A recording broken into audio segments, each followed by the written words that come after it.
Se li està pagant la veu, però no la seva convicció. Jaume Bonet necessita cada vegada més silenci i descansar. Assegura que no és una mesura radical, que volen jugar molt fort perquè estan carregats d'arguments. És una manera d'intentar tocar no la consciència d'aquells que ja tenen clar que acabar la nostra llengua és un dels seus objectius vitals, però sí d'aquells altres que no ho tenen tan clar. I en la seva decisió no dubta ni quan el govern aprova treure requisits al català com va fer ahir. Hi pot haver molt de trull. Que tiri endavant el projecte encara no vol dir que l'hagi aprovat. I si l'arribessin a aprovar i tot, encara no vol dir que s'hagi llevat la lluita, perquè hi ha moltes coses per fer.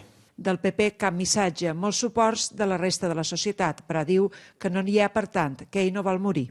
Per mi n'hi ha que se pensen segur que jo m'he de morir fent aquesta acció i jo no em faig comptes i dic si no me morir quedaré malament.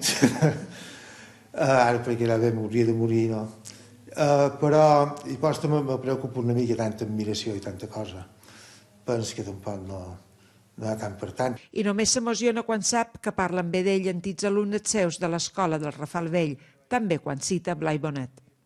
Deia, si una persona s'hi esforça i la seva empresa no té èxit, allò que fracassa és èxit, la persona no fracassa.